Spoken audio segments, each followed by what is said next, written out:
International Christian concern کی طرف سے جاری کردہ 2025 گلوبل پرسیکیوشن انڈیکس دنیا بھر میں مسیحیوں کو درپیش خطرات کی ایک سنگین تصویر پینٹ کرتا ہے۔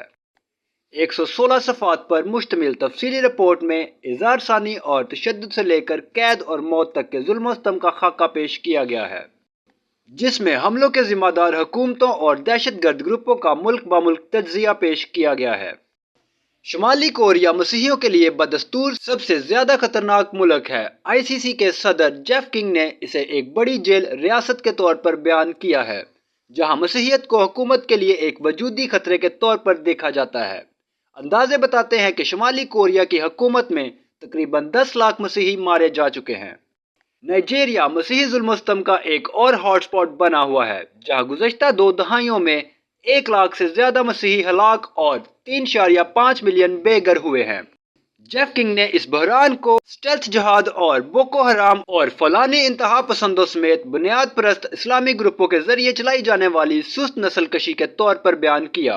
رپورٹ میں افریقہ بھر میں بنیاد پرست اسلام پسند گروپوں کے خطرناک پھیلاؤ پر بھی روشنی ڈالی گئی، جہاں مسیحیوں کو بے گھر ہونے، جنسی تشدد، سر قلم کرنے اور وحشیانہ قتل کا سامنا کرنا پڑتا ہے۔ صومالیہ، سوڈان اور موزمبیق جیسے ممالک تشدد میں اضافے کا مشاہدہ کر رہے ہیں کیونکہ انتہا پسندانہ نظریات مسلسل بڑھ رہے ہیں۔ پاکستان میں مسیحیوں کو بہت زیادہ ظلم و ستم کا سامنا ہے، جس میں توہین مذہب کے جھوٹے الزامات، ہجومی تشدد اور نظامی امتیاز شامل ہے۔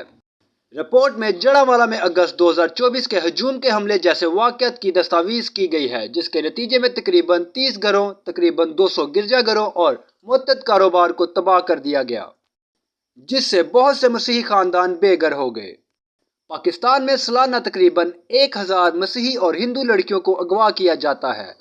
ان کی عصمت دری، جبری تبدیلی مذہب اور مسلم مردوں کی طرف سے جبری شادیاں کی جاتی ہیں، جو ملک میں مذہبی اقلیتوں کو درپیش شدید چیلنجوں کی نشاندہی کرتی ہیں۔ رپورٹ مذہبی آزادی کے تحفظ کے لیے بین الاقوامی کوششوں کی فوری ضرورت پر زور دیتی ہے اور مجرموں کو جواب دہ ٹھہراتی ہے، کیونکہ لاکھوں لوگ اپنے عقیدے کے لیے تشدد، امتیازی سلوک اور جبر کا سامنا کر رہے ہیں۔ معلومات کا قابل اعتماد ذریعہ CRC، جڑے رہیں CRC کے ساتھ۔